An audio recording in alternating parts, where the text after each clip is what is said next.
मेरे प्यारे देशवासियों, आप सबको दीपावली की बहुत बहुत शुभकामनाएं।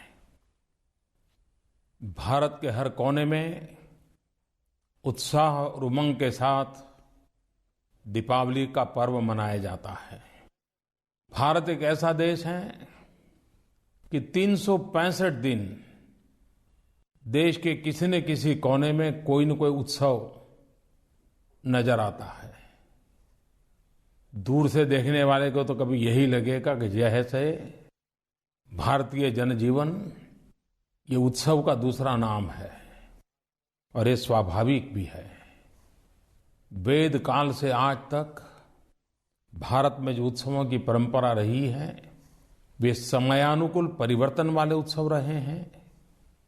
काल बाह्य उत्सवों की परंपरा को समाप्त करने की हिम्मत हमने देखी है, और समय और समाज की मांग के अनुसार उत्सवों में बदलाव भी सहज रूप से स्वीकार किया गया है।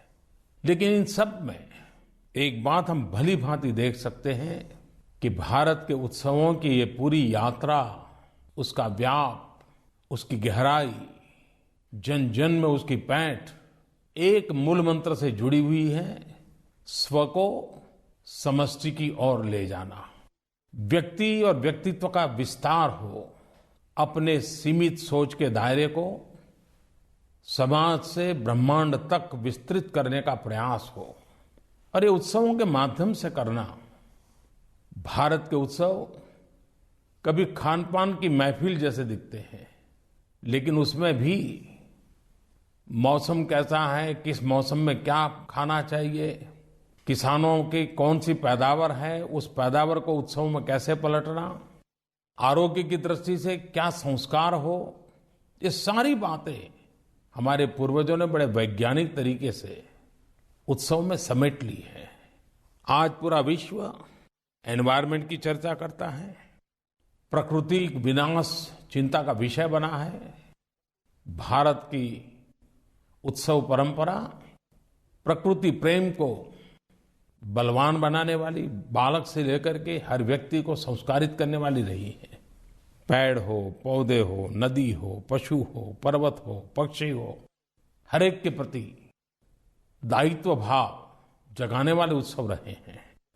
आजकल तो हम लोग संडे को छुट्टी मनाते हैं, लेकिन जो पुरानी पीढ़ी के लोग हैं, मजदूरी करने वाला वर्ग हो, मछुआरे हो, आपने देखा होगा सदियों से हमारे यहाँ परंपरा थी पूर्णिमा और अमावस्या को छुट्टी मनाने की। और विज्ञान ने इस बात को सिद्ध किया है कि पूर्णिमा और अमावस्या को समुद्र के जल में किस प्रकार से परिवर्तन आता है, प्रकृति पर किन किन चीजों का प्रभाव होता है, और मानव मन पे भी प्रभाव होता है। यानी यहां तक हमारे यहाँ छुट्टी भी ब्रह्मांड और विज्ञान के साथ जोड़ करके मनाने की परंपरा विकसित हुई थी। आज जब हम दीपावली का पर्व मनाते हैं, तब जैसा मैंने कहा, हमारा हर पर्व एक शिक्षादायक होता है, शिक्षा का बोध लेकर के है। ये दीपावली का पर्व तमसो मां ज्योतिर्गमय, अंधकार से प्रकाश की ओर जाने का एक संदेश देता है।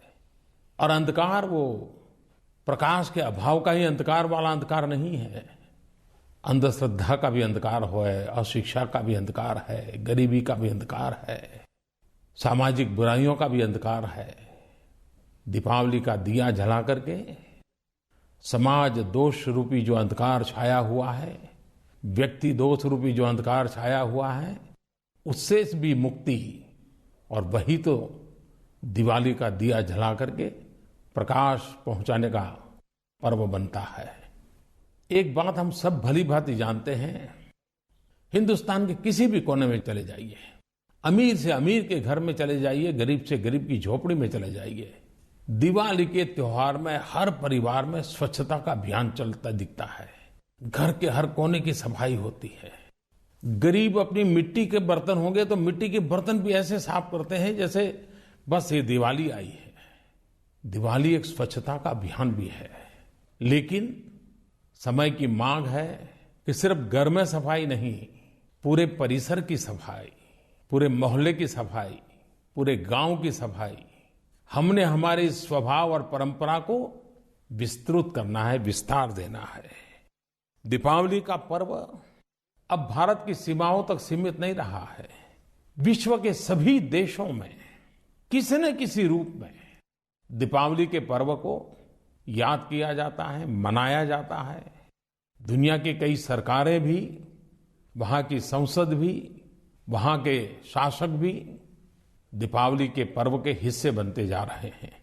चाहे देश पूरब के हो या पश्चिम के, चाहे विकसित देश हो या विकासमान देश हो, चाहे अफ्रीका हो चाहे आइलैंड्स हो, सब दूर दिवाली की धूमधाम नजर आती है।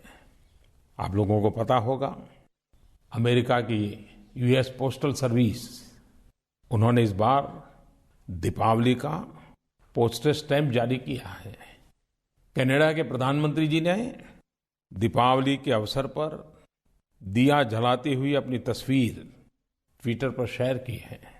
ब्रिटेन की प्रधानमंत्री ने लंदन में दीपावली के निमित्त सभी समाजों को जोड़ता हुआ एक रिसेप्शन का कार्यक्रम आयोजित किया, स्वयं ने हिस्सा लिया। और शायद यूके में तो कोई ऐसा शहर नहीं होगा कि जहां पर बड़े ताम झाम के साथ दिवाली न मनाई जाती हो। सिंगापुर के प्रधानमंत्री जी ने इंस्टाग्राम पर तस्वीर रखी है और उस तस्वीर को उन्होंने दुनिया के साथ शेयर किया है और बड़े गौरव के साथ किया है। और तस्वीर क्या है? सिंगापुर पार्लियामेंट की 16 महिला एमपीज भारतीय साड़ी पहन करके पार्लियामेंट के बाहर खड़ी हैं और ये फोटो वायरल हुई है। और ये सब दिवाली के निमित्त किया गया है। सिंगापुर की तो हर गली मोहल्ले में इन दिनों दिवाली का जश्न मनाया जा रहा है। ऑस्ट्रेलिया के प्रधानमंत्री ने भारतीय समुदाय को दीपावली की शुभकामनाएं और ऑस्ट्रेलिया के विभिन्न शहरों में दीपावली के पर्व में हर समाज को जुड़ने के लिए आह्वान किया है। अभी न्यूजीलैंड के प्रधानमंत्री आए थे, उन्होंने मुझे कहा कि मुझे जल्दी इसलिए वापस जाना है कि मुझे वहां दिवाली के समारोह में शामिल होना है। कहने का मेरा तात्पर्य ये है कि दीपावली ये प्रकाश का पर्व विश्व समुदाय को भी अंधकार से प्रकाश की ओर लाए जाने का एक प्रेरणा उत्सव बन रहा है। दीपावली के पर्व पर अच्छे कपड़े, अच्छे खान पान के साथ साथ पटाखों की भी बड़ी धूम मची रहती है और बालकों को, युवकों को बड़ा आनंद आता है। लेकिन कभी कभी बच्चे दुस्साहस भी कर देते हैं। कई पटाखों को इकट्ठा कर करके बड़ी आवाज करने की कोशिश में एक बहुत बड़े अकस्मात को निमंत्रण दे देते हैं। कभी ये भी ध्यान नहीं रहता है कि आसपास में क्या चीजें हैं, कहीं आग तो नहीं लग जाएगी। दीपावली के दिनों में अकस्मात की खबरें, आग की खबरें, अपमृत्यु की खबरें बड़ी चिंता कराती है। और एक मुसीबत ये भी हो जाती है कि दिवाली के दिनों में डॉक्टर भी बड़ी संख्या में अपने परिवार के साथ दिवाली मनाने चले गए होते हैं, तो संकट में और एक संकट जुड़ जाता है।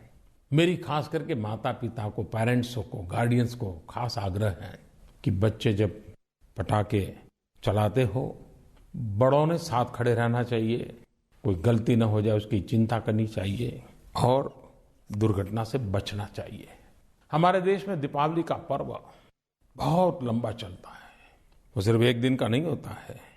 वो गोवर्धन पूजा कहो, भाई दूज कहो, लाभ पंचमी कहो और कार्तिक पूर्णिमा की प्रकाश पर्व तक ले जाइए तो एक प्रकार से एक लंबे कालखंड चलता है।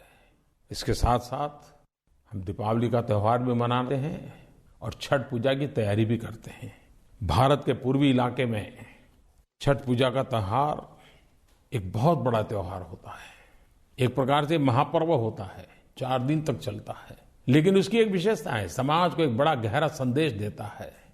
भगवान सूर्य हमें जो देते हैं उससे हमें सब कुछ प्राप्त होता है। प्रत्यक्ष और परोक्ष भगवान सूर्य देवता से जो मिलता है उसका हिसाब अभी लगाना ये हमारे लिए कठिन है, इतना कुछ मिलता है।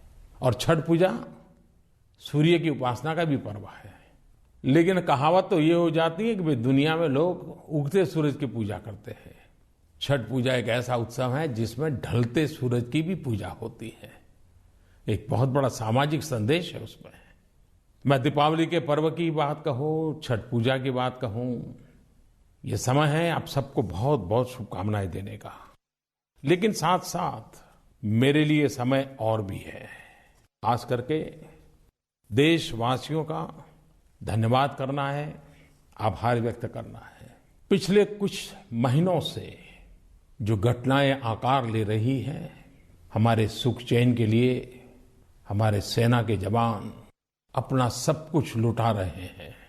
मेरे भाव विश्व पर सेना के जवानों की, सुरक्षा बलों के जवानों की ये त्याग, तपस्या, परिश्रम मेरे दिल दिमाग पर छाया हुआ रहता है। और उसी में से एक बात मन में कर गई थी कि यह दिवाली सुरक्षा बलों के नाम पर समर्पित हो। मैंने देशवासियों के संदेश टू सोल्जर्स एक अभियान के लिए निमंत्रित किया। लेकिन मैं आज सर झुका करके कहना चाहता हूं, हिंदुस्तान का कोई ऐसा इंसान नहीं होगा जिसके दिल में देश के जवानों के प्रति जो अप्रतिम प्यार है, सेना के प्रति गौरव है, सुरक्षा बलों के प्रति गौरव है, जिस प्रकार से उसकी अभिव्यक्ति हुई है, ये हर देशवासी को ताकत देने वाली है। सुरक्षा बल के जवानों को तो हम कल्पना नहीं कर सकते, इतना हौसला बुलंद करने वाला आपका एक संदेश ताकत के रूप में प्रकट हुआ है। स्कूल हो, कॉलेज हो, छात्र हो, गांव हो, गरीब हो, व्यापारी हो, दुकानदार हो, राजनेता हो, खिलाड़ी हो, सिने जगत हो, शायद ही कोई बचा होगा जिसने देश के जवानों के लिए दिया न जलाया हो, देश के जवानों के लिए संदेश न दिया हो। मीडिया ने भी इस दीपोत्सव को सेना के प्रति आभार व्यक्त करने का अवसर में पलट दिया। और क्यों न करे, चाहे बीएसएफ हो, सीआरपीएफ हो, इंडो तिब्बतियन पुलिस हो, असम राइफल्स हो, जल सेना हो, थल सेना हो, नभ सेना हो, कोस्ट गार्ड हो, मैं सबके नाम बोल नहीं पाता हूं, अनगिनत ये हमारे जवान किस किस प्रकार से कष्ट झेलते हैं। हम जब दिवाली मना रहे हैं, कोई रेगिस्तान में खड़ा है, कोई हिमालय की चोटियों पे, कोई उद्योग की रक्षा कर रहा है, तो कोई एयरपोर्ट की रक्षा कर रहा है। कितनी कितनी जिम्मेवारियां निभा रहे हैं। हम जब उत्सव के मूड में हो, उसी समय उसको याद करें, तो उस याद में भी एक नई ताकत आ जाती है, एक संदेश में सामर्थ्य बढ़ जाता है। और देश ने करके दिखाया। मैं सचमुच में देशवासियों का आभार प्रकट करता हूं। कईयों ने जिसके पास कला थी, कला के माध्यम से किया। कुछ लोगों ने चित्र बनाए, रंगोली बनाई, कार्टून बनाए। जो सरस्वती की जिन पर कृपा थी, उन्होंने कविताएं बनाई। कईयों ने अच्छे नारे प्रकट किए। ऐसा मुझे लग रहा है कि जैसे मेरा नरेंद्र मोदी ऐप या मेरा माई गॉव, जैसे उसमें भावनाओं का सागर उमड़ पड़ा है। शब्द के रूप में, पींछे के रूप में, कलम के रूप में, रंग के रूप में, अनगिनत प्रकार की भावनाएं। मैं कल्पना कर सकता हूं मेरे देश के जवानों के लिए कितना गर्व का एक पल है। संदेश टू सोल्जर्स, इस हैशटैग पर इतनी सारी चीजें आई हैं। प्रतीकात्मक रूप में मैं श्रीमान अश्विनी कुमार चौहान ने एक कविता भेजी है, उसे पढ़ना पसंद करूंगा। अश्विनी जी ने लिखा है, मैं त्योहार मनाता हूं, खुश होता हूं, मुस्कुराता हूं। मैं त्योहार मनाता हूं, खुश होता हूं, मुस्कुराता हूं। ये सब है क्योंकि तुम हो। ये तुमको आज बताता हूं।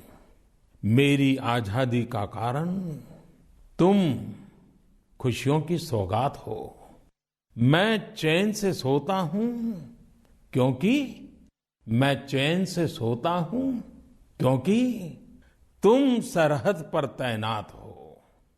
शीश झुकाए पर्वत अंबर और भारत का चमन तुम है। शीश झुकाए पर्वत अंबर और भारत का चमन तुम है। उसी तरह सेनानी मेरा भी है, शत शत नमन तुम है। उसी तरह सेनानी मेरा भी है, शत शत नमन तुम है। मेरे प्यारे देशवासियों, जिसका मायका भी सेना के जवानों से भरा हुआ है और जिसका ससुराल भी सेना के जवानों से भरा हुआ है, ऐसी एक बहन शिवानी ने मुझे एक टेलीफोन मैसेज दिया। आइए हम सुनते हैं फौजी परिवार क्या कहता है। नमस्कार प्रधानमंत्री जी, मैं शिवानी मोहन बोल रही हूँ। इस दीपावली पर जो संदेश टू सोल्जर्स अभियान शुरू किया गया है, उससे हमारे फौजी भाइयों को बहुत ही प्रोत्साहन मिल रहा है। मैं एक आर्मी फैमिली से हूँ। मेरे पति भी आर्मी ऑफिसर हैं। मेरे फादर और फादर इन लॉ दोनों आर्मी ऑफिसर्स रह चुके हैं, तो हमारी तो पूरी फैमिली सोल्जर से भरी हुई है। और सीमा पर हमारे कई ऐसे ऑफिसर्स हैं जिनको इतने अच्छे संदेश मिल रहे हैं और बहुत प्रोत्साहन मिल रहा है आर्मी सर्कल में सभी को। और मैं कहना चाहूँगी कि आर्मी ऑफिसर्स और सोल्जर्स के साथ उनके परिवार, उनकी पत्नियां भी काफ़ी सैक्रिफाइसेस करती हैं। तो एक तरह से पूरी आर्मी कम्युनिटी को बहुत अच्छा संदेश मिल रहा है। और मैं आपको भी हैप्पी दिवाली कहना चाहूंगी। Thank you. मेरे प्यारे देशवासियों, ये बात सही है कि सेना के जवान सिर्फ सीमा पर नहीं, जीवन के हर मोर्चे पर खड़े हुए पाए जाते हैं। प्राकृतिक आपदा हो, कभी कानूनी व्यवस्था के संकट हो, कभी दुश्मनों से भिड़ना हो, कभी गलत राह पर चल पड़े नौजवानों को वापस लाने के लिए साहस दिखाना हो, हमारे जवान जिंदगी के हर मोड़ पर राष्ट्र भावना से प्रेरित होकर के काम करते रहते हैं। एक घटना मेरे ध्यान में लाई, मैं भी आपको बताना चाहता हूं। और मैं इसलिए बताना चाहता हूं कि सफलता के मूल में कैसी कैसी बातें एक बहुत बड़ी ताकत बन जाती है। आपने सुना होगा, हिमाचल प्रदेश खुले में शौच से मुक्त हुआ, ओपन डेफिकेशन फ्री हुआ। पहले सिक्किम प्रांत हुआ था, अब हिमाचल भी हुआ, 1 नवंबर को केरल भी होने जा रहा है। लेकिन ये सफलता क्यों होती है? कारण मैं बताता हूं।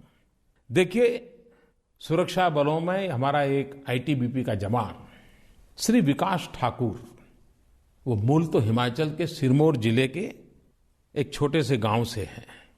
उनके गांव का नाम है बधाना। ये हिमाचल के सिरमौर जिले से हैं। अब ये हमारे आईटीबीपी के जवान अपनी ड्यूटी पर से छुट्टियों में गांव गए थे। तो गांव में वो उस समय शायद कहीं ग्राम सभा होने वाली थी, तो वहां पहुंच गए। और गांव के सभा में चर्चा हो रही थी शौचालय बनाने की। और पाया गया कि कुछ परिवार पैसों के अभाव में शौचालय नहीं बना पा रहे हैं। ये विकास ठाकुर, देशभक्ति से भरा हुआ हमारा आईटीबीपी का जवान, उसको लगा नहीं ये कलंक मिटाना चाहिए। और इसकी देशभक्ति देखिए, सिर्फ दुश्मनों पर गोलियां चलाने के लिए वो देश की सेवा करता, ऐसा नहीं है। उसने फटाक से अपनी चेकबुक से 57,000 रुपया निकाला और उसने गांव के पंचायत प्रधान को दे दिया कि जिन 57 घरों में शौचालय नहीं बनाए, मेरी तरफ से हर परिवार को 1-1 हजार रुपया दे दीजिए, 57 शौचालय बना दीजिए और अपने बधाना गांव को ओपन डेफिकेशन फ्री बना दीजिए। विकास ठाकुर ने करके दिखाया। 57 परिवारों को 1-1 हजार रुपया अपनी जेब से दे करके स्वच्छता के अभियान को एक ताकत दी। और तभी तो Himachal Pradesh open defecation free करने की ताकत आई। वैसा ही केरल में मैं सचमुच में नौजवानों का आभार व्यक्त करना चाहता हूं। मेरे ध्यान में आया, केरल के दूर सुदूर जंगलों में जहां कोई रास्ता भी नहीं है, पूरे दिन भर पैदल चलने के बाद मुश्किल से उस गांव पहुंचा जा सकता है, ऐसी एक जनजातीय पंचायत ईडमा लाकुड़ी, पहुंचना भी बड़ा मुश्किल है, लोग को भी जाते नहीं। उसके नजदीक में शहरी इलाके में इंजीनियरिंग के छात्रों के ध्यान में आया कि इस गांव में शौचालय बनाने हैं। एनसीसी के कैडेट, एनएसएस के लोग, इंजीनियरिंग के छात्र, सबने मिलकर के तय किया कि हम शौचालय बनाएंगे। शौचालय बनाने के लिए जो सामान ले जाना था, ईंटें हो, सीमेंट हो, सारे सामान इन नौजवानों ने अपने कंधे पर उठा करके पूरा दिन भर पैदल चल के उन जंगलों में गए। खुद ने परिश्रम करके उस गांव में शौचालय बनाए और इन नौजवानों ने दूर सुदूर जंगलों में एक छोटे से गांव को ओपन डेफिकेशन फ्री किया। उसी का तो कारण है कि केरल ओपन डेफिकेशन फ्री हो रहा है। गुजरात ने भी सभी नगरपालिका महानगरपालिकाएं शायद 150 से ज्यादा में ओपन डेफिकेशन फ्री घोषित किया है। 10 जिले भी ओपन डेफिकेशन फ्री किए गए हैं। हरियाणा से भी खुशखबरी आई है। हरियाणा भी 1 नवंबर को उनकी अपनी गोल्डन जुबली मनाने जा रहा है और उनका फैसला है कि वो कुछ ही महीनों में पूरे राज्य को ओपन डेफिकेशन फ्री कर देंगे। अभी उन्होंने 7 जिले पूरे कर दिए। सभी राज्यों में बहुत तेज गति से काम चल रहा है। मैंने कुछ का उल्लेख किया है। मैं इन सभी राज्य के नागरिकों को इस महान कार्य के अंदर जुड़ने के लिए, देश से गंदगी रूपी अंधकार मिटाने के काम में योगदान देने के लिए हृदय से बहुत बहुत अभिनंदन देता हूं। मेरे प्यारे देशवासियों, सरकार में योजनाएं तो बहुत होती हैं और पहली योजना के बाद उसी के अनुरूप दूसरी अच्छी योजना आए तो पहली योजना छोड़नी होती है, लेकिन आमतौर पर इन चीजों पर कोई ध्यान नहीं देता है। पुराने वाली योजना भी चलती रहती है, नए वाली भी योजना चलती रहती है और आने वाली योजना का इंतजार भी होता रहता है। ये चलता रहता है। हमारे देश में जिन घरों में गैस का चूल्हा हो, जिन घरों में बिजली हो, ऐसे घरों को केरोसिन की जरूरत नहीं है। लेकिन सरकार में कौन पूछता है? केरोसिन भी जा रहा है, गैस भी जा रहा है, बिजली भी जा रही है और फिर बिचौलियों को तो मलाई खाने का मौका मिल जाता है। मैं हरियाणा प्रदेश का अभिनंदन करना चाहता हूं कि उन्होंने एक बीड़ा उठाया है हरियाणा प्रदेश को केरोसिन मुक्त करने का। जिन जिन परिवारों में गैस का चूल्हा है, जिन जिन परिवारों में बिजली है, आधार नंबर से उन्होंने वेरीफाई किया और अब तक मैंने सुना है कि 7 या 8 जिले केरोसिन फ्री कर दिए, केरोसिन मुक्त कर दिए। जिस प्रकार से उन्होंने इस काम को हाथ में लिया है, पूरा राज्य, मुझे विश्वास है कि बहुत ही जल्द केरोसिन फ्री हो जाएगा। कितना बड़ा बदलाव आएगा। चोरी भी लाभ होगा, हमारी फॉरेन एक्सचेंज की भी बचत होगी और लोगों की सुविधा भी बढ़ेगी। हाँ, तकलीफ होगी तो बिचौलियों को होगी, बेईमानों को होगी। मेरे प्यारे देशवासियों, महात्मा गांधी हम सब के लिए हमेशा हमेशा मार्गदर्शक है। उनकी हर बात आज भी देश कहाँ जाना चाहिए, कैसे जाना चाहिए, इसके लिए मानक तय करती है। गांधी जी कहते थे, आप जब भी कोई योजना बनाए तो आप सबसे पहले उस गरीब और कमजोर का चेहरा याद कीजिए और फिर तय कीजिए कि आप जो करने जा रहे हैं उससे उस गरीब को कोई लाभ होगा कि नहीं होगा, कहीं उसका नुकसान तो नहीं हो जाएगा। इस मानक के आधार पर आप फैसले कीजिए। समय की मांग है कि हमें अब देश के गरीबों का जो एस्पिरेशंस जगा है उसको एड्रेस करना ही पड़ेगा। मुसीबतों से मुक्ति मिले उसके लिए हमने एक के बाद एक कदम उठाने ही पड़ेंगे। हमारी पुरानी सोच कुछ भी क्यों न हो, लेकिन समाज को बेटे बेटी के भेद से मुक्त करना ही होगा। अब स्कूलों में बच्चियों के लिए भी टॉयलेट है, बच्चों के लिए भी टॉयलेट है। हमारी बेटियों के लिए भेदभाव मुक्त भारत की अनुभूति का ये अवसर है। सरकार की तरफ से टीकाकरण तो होता ही है, लेकिन फिर भी लाखों बच्चे टीकाकरण से छूट जाते हैं, बीमारी के शिकार हो जाते हैं। मिशन इंद्रधनुष टीकाकरण का एक ऐसा अभियान जो छूट गए हुए बच्चों को भी समेटने के लिए लगा है, जो बच्चों को गंभीर रोगों से मुक्ति के लिए ताकत देता है। 21वीं सदी हो और गांव में अंधेरा हो, अब नहीं चल सकता और इसलिए गांवों को अंधकार से मुक्त करने के लिए गांव बिजली पहुंचाने का बड़ा अभियान सफलतापूर्वक आगे बढ़ रहा है, समय सीमा में आगे बढ़ रहा है। आजादी के इतने सालों के बाद गरीब मां लकड़ी के चूल्हे पर खाना पका करके दिन में 400 सिगारेट का धुआं अपने शरीर में ले जाए, उसके स्वास्थ्य का क्या होगा। कोशिश है 5 करोड़ परिवारों को धुएं से मुक्त जिंदगी देने के लिए सफलता की ओर आगे बढ़ रहे हैं। छोटा व्यापारी, छोटा कारोबारी, सब्जी बेचने वाला, दूध बेचने वाला, नाई की दुकान चलाने वाला, साहूकारों के ब्याज के चक्कर में ऐसा फंसा रहता था। मुद्रा योजना, स्टैंड अप योजना, जनधन अकाउंट, ये ब्याजखोरों से मुक्ति का एक सफल अभियान है। आधार के द्वारा बैंकों में सीधे पैसे जमा कराना, हकदार को, लाभार्थी को सीधे पैसे मिले, सामान्य मानवी की जिंदगी में ये बिचौलियों से मुक्ति का अवसर है। एक ऐसा अभियान चलाना है जिसमें सिर्फ सुधार और परिवर्तन नहीं, समस्या से मुक्ति तक का मार्ग पक्का करना है और हो रहा है। मेरे प्यारे देशवासियों, कल 31 अक्टूबर इस देश के महापुरुष, भारत की एकता को ही जिन्होंने अपने जीवन का मंत्र बनाया, जी के दिखाया, ऐसे सरदार वल्लभ भाई पटेल का जन्म जयंती का पर्व है। 31 अक्टूबर एक तरफ सरदार साहब की जयंती का पर्व है, देश की एकता का जीता जागता महापुरुष, तो दूसरी तरफ श्रीमती गांधी की पुण्यतिथि भी है। महापुरुषों को पुण्य स्मरण तो हम करते ही हैं, करना भी चाहिए। लेकिन पंजाब के एक सज्जन का फोन, उनकी पीड़ा मुझे भी छू गई। प्रधानमंत्री जी नमस्कार। सर, मैं जसदीप बोल रहा हूँ पंजाब से। सर, जैसा कि आप जानते हैं कि 31 तारीख को सरदार पटेल जी का जन्मदिन है। सरदार पटेल वो शख्सियत ने जिन्हों ने अपनी सारी जिंदगी देश ਨੂੰ जोड़न ਲਈ बिता ਦਿੱਤੀ एंड वो इस मुहिम विच आई थिंक सफल भी हुए। ही brought everybody together. We call it irony और we call it एक बुरी किस्मत कहें देश की कि उसी दिन इंदिरा गांधी जी की हत्या भी हो गई।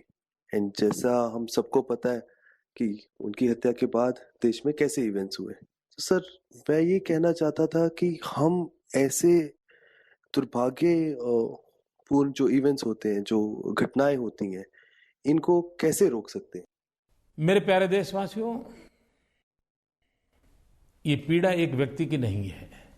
एक सरदार वल्लभ भाई पटेल, इतिहास इस बात का गवाह है कि चाणक्य के बाद देश को एक करने का भगीरथ काम सरदार वल्लभ भाई पटेल ने किया। आजाद हिंदुस्तान को एक झंडे के नीचे लाने का सफल प्रयास, इतना बड़ा भगीरथ काम जिस महापुरुष ने किया, उस महापुरुष को शत शत नमन।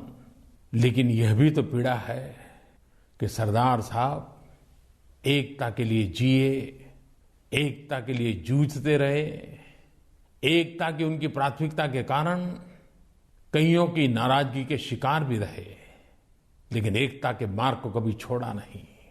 लेकिन उसी सरदार की जन्म जयंती पर हजारों सरदारों के परिवारों को श्रीमती गांधी की हत्या के बाद मौत के घाट उतार दिया गया। एकता के लिए जीवन भर जीने वाले उस महापुरुष के जन्मदिन पर ही और सरदार के ही जन्मदिन पर सरदारों के साथ जुल्म, इतिहास का एक पन्ना हम सबको पीड़ा देता है। लेकिन इन संकटों के बीच में भी एकता के मंत्र को लेकर के आगे बढ़ना है। विविधता में एकता, यही देश की ताकत है। भाषाएं अनेक हो, जातियां अनेक हो, पहनाव अनेक हो, खान पान अनेक हो, लेकिन अनेकता में एकता, ये भारत की ताकत है, भारत की विशेषता है।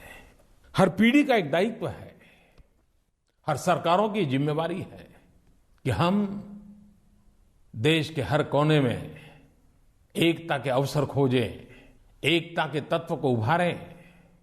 बिखराव वाली सोच, बिखराव वाली प्रवृत्ति से हम भी बचें, देश को भी बचाएं। सरदार साहब ने हमें एक भारत दिया, हम सबका दायित्व है श्रेष्ठ भारत बनाना।